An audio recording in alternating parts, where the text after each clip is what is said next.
Hey everybody, hope you guys doing alright. So I was just watching a Trump speech, and he's again, man, like he has a habit of exaggerating, like in an offensive manner too. And he's saying things. First of all, he talked about how he bought, I don't know how many, like 100,000 armored vehicles, and it's like I could be wrong, but I'm assuming he used the taxpayers' money, which is the people's money, to purchase those things, not his money.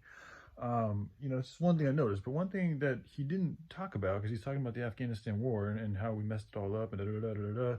And it's like, okay, dude, if you're gonna go into that, why don't you go into 9/11 and what really happened in 9/11? Especially as being somebody who lives in New York. I'm pretty sure he lives in New York. I know he's Trump Towers in New York and stuff like that. So it makes sense he'd live in New York. But either or, even if you don't live in New York, talk about 9/11. Like, there's tons of evidence to suggest that it was an inside job. Like, there was the Canadian government literally did a report. They had their own team come in here and do a report on 9/11. They found out that the report that the United States did was inaccurate. Okay, there's tons of information about the explosions and the type of temperature we needed to bring those type of the twin towers down, and essentially a jet fuel could not have done it. And then there's always the building number 7, which has still not been explained how that just decided to demolish too, along with the two twin towers. Excuse me.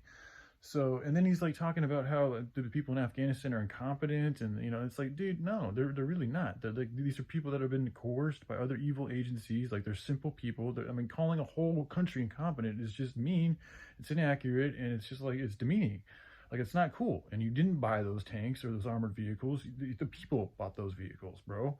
And it's like, so I'm starting to just waver with my support of Trump. Like, he's continuing to say things. It's like, dude, that's not accurate. Like, that's not cool. It's not good. It's not positive. And then he's also saying, like, he's making promises that we're not going to enter World War III. And it's like, you really shouldn't promise that. You have no idea. What if we get invaded? We're not going to have a choice. We're going to have to defend ourselves. Like, you can't tell the future, bro. Like, nobody can. Time is always changing. For you to say something like that, a statement like that, you're just saying it to try to gain people's trust, when you really have no assurances that we will not enter World War III. You can do your best to make sure that we stay out of it, but you cannot promise that. It's a promise you cannot keep.